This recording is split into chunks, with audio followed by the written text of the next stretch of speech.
Welcome to the Advancement Podcast. Our mission is to reach the lost in America by advancing leaders and churches so that communities are transformed. Join us as we discuss how to stay healthy as leaders, work in teams, and lead change. Come on, let's advance together. Welcome back to another exciting episode of the Advancement Podcast, Quarantine Edition. Yeah. I'm on here with the president and CEO. What? Tim. What's your middle name? David? Is it Timothy David Ware? No, it's not David. Dominic. Okay. I was close. It's nowhere near close. I knew it started with a D. Yeah, okay. Okay, quick. What's my first name? Your name is... Yeah. Oh, I was sorry to call you Jason Todd, but that's not it. Nope. I See, should you know don't even this. know. I It's should Ronnie know this. Todd. Ronnie Thanks. Todd, that's right. Okay. You At least named I that had to the- your dad. Yeah. I had the letter right, but it's fine. So- That's right. Hey, Tim, Anyway. you've younged up the room today. Yeah. You're now grandpa in the room today. It's true.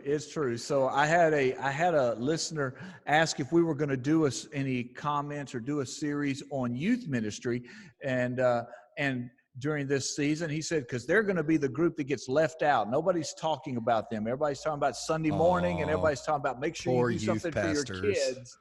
That's what I thought. I said, if there's any group that's ready to go virtual, it's the youth. Yeah. It's the students. What's the deal? It's the number one volunteer place in my church. We have to turn people down from helping with the youth. So all that said, I did start thinking about it and thought, you know what, this would be a good thing for us to talk about. And so we put together a panel today. And yes, I am the old guy in the room, but that's normal when we're That's done. normal. Yeah, that's usually the case. So with us today, we have, I'm going to start in the gallery as it sits on my screen. I'm going to start in the top here with Spencer Speed. Spencer is, was a family pastor, and now he is the North Texas District Assemblies of God youth director. So he oversees their camps and he oversees resources, and he also coordinates ministry and resources for youth pastors across over 600 churches in the North Texas area. Good to have you with us, Spencer. Should we Glad to clap? be with you. Yay! Yay. And Golf clap after everyone. and Spencer has a 3-week-old, their first baby, a son. Is that right? That's right. Jet Oliver Speed. Jet Oliver. Nice. So are you expecting to be a track star? We assume he'll be fast at something. It may have to be wit. I don't know. If he's anything like his dad, right?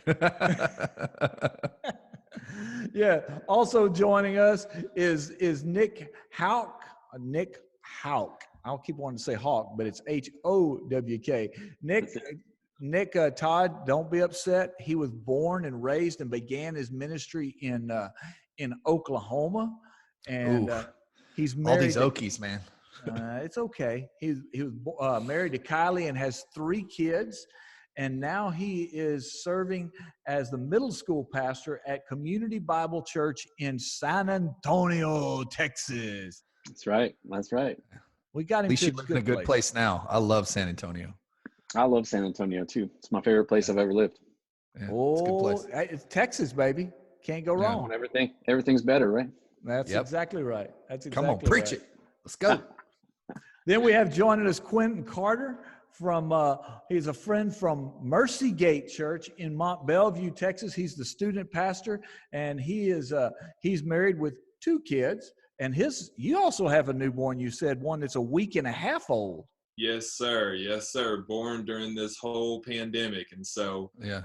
yes, we're very excited. Very excited.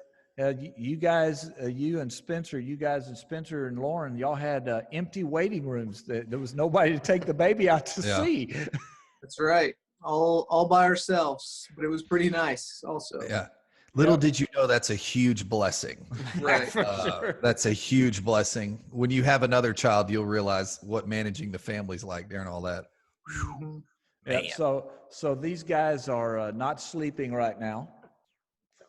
No, not sleeping. But Quinton is a crazy Marvel fan. If you happen to be watching, you'll see all that behind him on the screen. Yeah, I can see all his Marvel stuff back there. Yep. Listen, long live Natalie. Long live Natasha Romanoff. Long live Tony Stark. They're incredible. Now they're on Disney Plus. I've never seen the only one of the Marvel movies I've seen was Iron Man, and it was on my first date with my wife. That's the only one I've. Sad man. You can tell you're not a youth pastor or a real children's pastor. Dude, I ain't got time for that. I'm a pastor, and I've had 4 kids. I mean, I don't have time for Marvel movies. Wow. But now they're all on Disney Plus, and I'm in quarantine, so I got time. That's right. Now you have time for that. And then finally joining us is Tim Newton. He's the student pastor at Owlsbury Baptist Church since 2014. So you're in your 6th year, and this is in Burleson, Texas, and he's married to Jennifer with 2 kids. Now, I'm the old guy, but Tim is, first of all, you got to know he's a good guy because his name's Tim. I mean, exactly. That's right. I should have known that. I should have known you were going to say that. Yeah. So it's great to have you with us, Tim. Thanks. It's good to be here. So everybody's coming from their home office except for Quinton and Todd. They both have gone to the church, right? Yes. Okay. See previous comment of 4 kids at my house. Well, during the warm-up time, I told these guys that I was a youth pastor in the 90s, and I stopped being a youth pastor in 1997. Most of these guys were in elementary school. Yeah. It's okay. I would have been in your youth group for 1 year in 97. See, you'd have been that mindless 6th grader that everybody just struggles with. Yeah, well, I'm so old school. They didn't allow 6th graders in youth. You had to be 7th to get into youth. So now, no offense, Nick, since you're the middle school pastor, right? Yeah. No, he knows probably most of what you're talking about. He knows mindless 6th graders better than all of us. Yeah, I do. Yeah. So anyway, all right. So guys, let's just kind of start with as I thought about this, I want to start this conversation off with a question because there are a lot of people, and I have to admit, I was one of them who thought, what in the world, if anybody was ready for COVID-19, it was this generation of students who they could just flip the switch and be online and be virtual and do all this stuff. But as I began to think about it, I thought there are still going to be challenges. So maybe the first question that if for pastors that are listening, especially pastors who are Gen Xers like me, who have older teenagers or college kids, what are the things that have changed? I'm sorry, I'm tongue-tied. What tough day. Things have changed in youth ministry with this shift to going from a on-campus meeting? Just what has COVID-19 done for youth ministry as far as making shifts and challenges? Go. Well, for us, what I kind of have really kind of taken away from a time like this is, one, it's exposed a lot. It's exposed whether there was true connection or not, true community taking place or not. And it's presented, obviously, the challenge, but also the opportunity to bring even greater connection. The difference between having a student in person compared to over a screen or over the phone is that the kid can pick up the phone if they want to. Whereas when they're in person, they're kind of, for lack of better words, trapped. They're there until their parents come get them. But at the same time, and what we're finding, even I've been talking to our leaders, is that we've had a lot of students that came that were apart, but now we're finding that, man, were they actually truly connected? Were they a part of this community? And that's where we're starting to see a good amount of our students connected, but also the challenge of getting reaching even a greater platform of students during this time. And so I think it's really exposed a lot, but also presented a great opportunity to really get down to the true basics of discipleship for us. So, All right, somebody else. What are y'all running into? Maybe the same thing. Well, for us, I think it's kind of brought to our attention of how much we've kind of institutionalized church and made it this organization that it's an event that you attend and that you come to, whether it's Wednesday or Sunday morning, and how far that really is from the true intention of what, the New Testament church is supposed to be about family and connection. And it's not just an event that you attend. And so, it's our prayer that through all of this, that really is a shift for our students and really for our church in general of realizing they're the church and it's so much bigger than an event that you attend, but that you are the representation of Christ every day in your life. And so getting beyond the dependency on a program like a Sunday school or a Wednesday night or whatever it may be pushing past that and really kind of having students take complete ownership of their faith and really kind of striving to live it out and not compartmentalize it, that we sometimes can find ourselves getting trapped into. So when you say that, that sounds like one of the things that we've talked with senior pastors about is that people tend to have a reliance on, they live on someone else's faith. And this is a moment where you're finding out which students have been living off of your faith versus their own faith. Right. Exactly. Yeah. I think for us, dealing with middle schools is a whole new world of things, because some of them have social media, some of them don't, some of them have phones, some of them don't. And I think we overestimated the amount that were on social media before this. And so now we were seeing and hearing from a lot of families that were saying, hey, my kid doesn't have access to this. What can we do? So from this, we've actually seen our parent involvement go extremely up. So we've gotten a lot more intentional with our families. I'm a dad now, 36. I think when I was young in youth ministry, and to anybody who is, this is not a shot at you, but I used to feel like parents were kind of the enemy in the youth room. I didn't want them around because this was my thing. And, I just kind of felt like they were the ones that were helicoptering over. But now, even through this, we've started a parent Zoom every other week. And so we're finding parents are struggling through this. They don't know what to do either. They're having a hard time trying to homeschool their kid. They need a place for an outlet. And so what we found is probably a better avenue for parent ministry and empowering them. For most of my career, and you guys probably as well, we've been relied on as the sole disciplers of these teenagers. And we live in an advocating world where people advocate the role of everything, advocate education to the school system, advocate, disciple making to the church. And so we're having to kind of reprogram that now. They can't advocate it to us because we're not there in person. So we're kind of turning the roles back and going, hey, moms and dads, we want to resource you. We want to partner with you. But really, could you transfer conversations that we would normally have in our living rooms or in our services to your living room or around your dining room table? So that's one of many things that we've shifted over the time. But parent ministry probably has become the highlight of what we've seen take place over that. I find that very interesting, that opening remark that you had overestimated the number of students that were involved in social media and connected.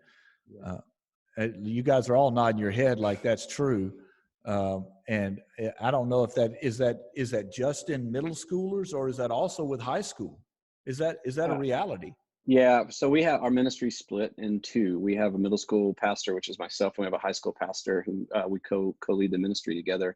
His is opposite, I would say, for us. I mean, he's engaging more kids who weren't connected due to being on the anonymity of social media, their Zoom calls or their, Google Hangouts or whatever they're doing. They've got students joining that have never been a part of our ministry before, just because they're getting a friend to invite them. But what we relied on too much was, middle school was the social media platform, thinking that our people were getting the information we were putting out. But high school, for us, that's just on our end, we think it's going pretty well. We still try to send out our family emails and things like that, but our students are staying pretty engaged. And we know that just through we're kind of measuring our analytics on any interactive posts that we put out there, we were seeing that high schoolers were really active. But also, you can see your audience if you check your analytics. Our audience for our middle school Instagram page is super high percentage 35 to 44-year-old women. And we know who that is that's our moms of the middle school kids who are monitoring what they should get. So that's what we found. I see Quinton and Tim nodding their head like, yeah, I think y'all kind of been seeing the same thing. Yeah, for us in high school, I think we still have seen the challenge of not everybody's been on social media as we had originally thought. I think the overriding theme, though, for and who I've been talking with, even with other youth pastors, is that it's funny that we've preached, and even many people have preached and taught against social media or technology, and now it's like the life source of what we're doing. And a lot of times people would say things like technology is the problem, where we're finding actually technology is the solution right now. And so the other thing that I think huge to think about for youth ministry, not only in this crisis, but just in general, is that we've been in the greatest communication shift in the past 500 years. Before this, the greatest communication shift was the publication of books, the transferring of knowledge across multiple platforms, across multiple countries. Now that's technology, the internet, social media is the greatest communication shift we've seen, even in humankind. And so changing the way we're doing ministry in general, in some ways, it's like, man, we should have been changed. And now this virus is making us do it. So yeah. So Spencer, go ahead, Todd. One thing I wanted to ask, I wanted to press in a little bit, Tim, if you'll let me. Yeah. You guys, one of y'all said it, and I don't remember who, but you all were kind of alluding to it. One of the things that we're having to help parents understand now is that they're there to be the primary discipler of their children. So this is the time more than ever that we have the opportunity to show them how to do that. What do you guys think is the best way to equip these parents to do something that most of them probably weren't equipped to do before now? How do we help them and continue this momentum on past COVID-19 as far as discipling their students? Well, I personally, try to encourage our parents to have just normal conversations with their kids. Nothing against like having a family devotion time, a Bible study time, but just in the normal course of your day, when you're driving to the grocery store or the pickup line, or whatever it may be, just take those opportunity moments of just really getting to talk to your kids, and how can you take normal activities that you're doing and that they're involved in having that shift into a spiritual conversation of, okay, how can we see God at work in this? Or what is a great response that we can have in this situation that would glorify Christ? And so having those opportunities in teaching them and trying to provide them, different resources of how to have just normal conversations with your students, and sometimes about the really difficult things, having the talk and things like that can be very intimidating for most parents to have with their kids. To provide resources that are more of a conversational type thing that opens the door, that continues, and it's not just a one-time thing. Well, I think there's something that I when you talk about that, I think about the fact that the family unit is being forced together in a way that hasn't happened in probably close to 20 years, at least 15 years. And so this reemergence of the family, if I can even use that phrase, from the time that some of you guys were back in school, the family, this looks different than the houses than when you were teenagers. Yeah. And it does create a relational opportunity that you're saying you can take advantage of. That's what you're saying, it sounds like, Tim. Yes, exactly. All right. And I would say it doesn't say something. Yeah. Go ahead. I was just going to say that it doesn't have to be a single in particular thing. And I think that's where parents struggle so much is I'm not going to say the right thing. And most of the time there's not the right thing. when you're talking about just having these conversations. Parents don't realize the wisdom that they do have, even though they're not a Bible scholar, so to speak. It's just being able to equip them enough to give them a little confidence, I think, sometimes, to say, hey, this is an easy conversation if you just have a starting point. And one of the places we've pointed people to is a website called Axis, AXIS.org, and they have tons of stuff. It's not all free, so there's a little bit of a price to it, but it helps parents so much on the current events, on hot topics, on artists and musicians, all kinds of stuff. Of parents are just so unaware of how to handle it or what their kids are talking about. Like, who is that? What is that? And so just helping them have an idea of what is out there helps them have the conversations that come back to the moral principles that we would teach them to have within the Bible context. Yeah. Tim, I think, and you guys are probably all seeing this too, but the current strain of all what's happening, this is lining up with parents being kind of like this is our workforce. I mean, they're in the homes. They're technically, we're doing some things now. Now, Nick, let's make sure which Tim, you talking to Tim Newton or Tim Ware? Tim Ware, sorry, Tim Ware. Because Tim Ware's kids are, my daughter's a teacher, an elementary school teacher. My son's a junior in college. I don't have anybody. We probably should just say old Tim and young Tim. That would be helpful. Yeah. I like that. Okay. I like that. I can handle it. Actually, what I was saying really just was kind of agreeing with what Spencer said, but now we're realizing that these families are forced into this isolation. We have just began to think through. There's not just one way to equip them. There's multiple ways, and having we're talking with our teams right now about what does it look like to create podcast. And I've been shooting videos every week, just encouraging parents. And one thing I realized that they needed from me that I didn't know they needed was they needed me to empower them in front of their kids. They needed me to empower them in front of their kids. Like, hey, moms and dads, you are the discipler of your student, the primary one. And probably unintentionally, or maybe intentionally, culture has taught them the opposite of that. They've taught them that their youth pastor is their primary discipler.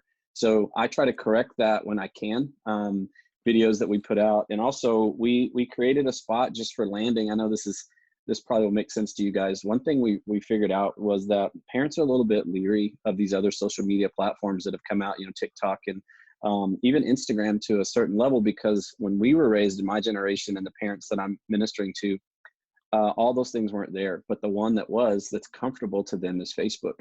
And so I all youth ministries, we went away from Facebook for a long time because like, oh, it's not cool. It's the old thing.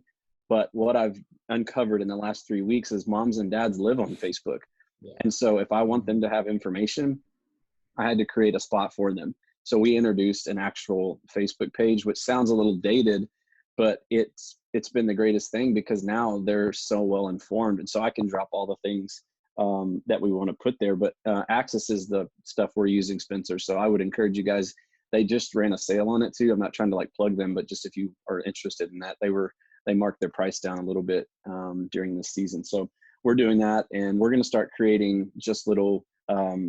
I would say anything from a 5 to 15 minute podcast of just, hey, here's a tip, here's a trick. We're kind of training them just like we train our volunteers. So we're thinking of it that way, that every other week Zoom parent call, it's designed just to give them maybe a disciple making resource or a conversation guide or how to ask this question. Because a lot of them are going, we don't know how to do this because we've never done it. We've let you guys do it. So now we're just having to train them like we would our volunteers. Well, you just made two Nick, Tim just got an Instagram last week. I'm proud of him. He's at Tim D. Ware. So you can go be his friend or follow him on Instagram. It's true. He posts all his farm life. Yes, Tim, ask your question. I live in the country, and we self-quarantine is a way of life. Isolation is what we choose. But there were a couple of things that Nick said that I think would be I'd like you guys to spin off on. Number one, the first one was this empowering them in front of their kids. That was a great thought that had not crossed my mind that the students need to know this is the role of your parents. Mm-hmm. And so how are you guys doing that? You're saying, Nick, that when you shoot a video and for the students, you're making that comment, your parents are going to be talking to you about that. What are some other ways that you guys are empower or are letting the students know that this is a parent's role anyway? It was never your role. I love that. Before this, whenever I would have meetings with students or walking through in services, different things, that was one of the staples of what we would do, is that we always felt parents are your best sponsors, your best supporters in youth ministry. So we've always had a role as a parent sponsor, in which those parents, say if we're having a bigger night or different things, those parents would be involved on those nights, handling whether we're doing giveaways, we're doing a treat after service or something. We always found a way to incorporate our parents, or even with fundraisers. But I love the intentionality of what Nick's talking about, because now it's flipping that to not just be a volunteer, but really teaching them that you are really the spiritual thermostat of your home. And that's so biblical. That's the word of God, is that you're called to pastor your own family, right? And so equipping parents in that way. So what we've been doing, and it hasn't so much been from our youth ministry as much as our overall church. And what we've been encouraging people is that whenever we're hosting services or live services, that the parent is really the minister at the home. And so flipping it that way, that you are the voice in your home. So even though we still have content coming and we still have services taking place, really you're the presence that your kids can encounter. I love what I think her name's Sissy Golf. She said that one of the greatest ways that you can help your children not to be anxious is you as a parent deal with your own anxiety. And so teaching parents to really calm themselves, guard their minds during this time. And because of that, their kids can have more peace in their home, different things like that. So giving those little tips and tricks have been huge for us as well. Yeah, and we as a church, we made the decision that during this process on Sunday morning, we're live streaming our service now. We previously had multiple services and had children's programming and youth programming and adult Bible study. But during this, we're just streaming one service at one time. And we have come together to decide we're not going to have any other programming at that time like we normally would do children or youth or whatever, because we want the family units to be together, all participating in worship together and not have any kind of competing other things going on at the same time. With that idea that we're all talking about here, that the family unit, the parents need to be the ones leading the way. And so that's one of the things that we're doing to make sure we don't send mixed signals there, that it's all together worshiping on Sunday morning. And the one thing I would say when talking with parents, I encourage them to be honest with their own spiritual journey with their kids. I think a lot of times they feel like they have to be, show that my kids that I've never doubted or I've never struggled and I want to be strong in my faith, so they'll be strong. But teenagers are great at seeing through when we're fake, and they have like this inept radar to be able to find that out. So I really encourage our parents, just be honest with them and let them know that you at different times have gone through struggles and things, and that is often a powerful way to open the door for conversation, that the student now feels comfortable knowing if they struggle at times or they have some doubts, that okay, I'm not alone. My parents did this too, and it's okay. We're going to make it through it. So that's one of the things I try to encourage my parents to do. I think that one of the things that you also said, Nick, that you guys are all picking up on is the idea of treating them like you're volunteers now, training them at home like they were the volunteers you had in service. So giving them, it sounds like access.org is a top end resource right now. So This has been a really good conversation. Like you, we're excited you guys are going to hang around for another a couple episodes, and we're going to dig deeper into this topic in this conversation. We have a tradition on the Advancement Podcast where we say, Todd, what's your big takeaway from this conversation? Man, Tim, I really, old Tim, I really enjoyed what young Tim said earlier about how we've kind of over-institutionalized church and not focused enough on being the church. Now, I understood that from an adult standpoint, but I'd never looked at it from our ministry standpoints, like youth and kids. You know, we've almost pushed it to the point to where we've institutionalized the discipleship of the family just to the church. And I think it's something moving forward that we might consider as something to consider coming out of this. Maybe we need to push families to do more things together than fracturing the family as much as we have to this point.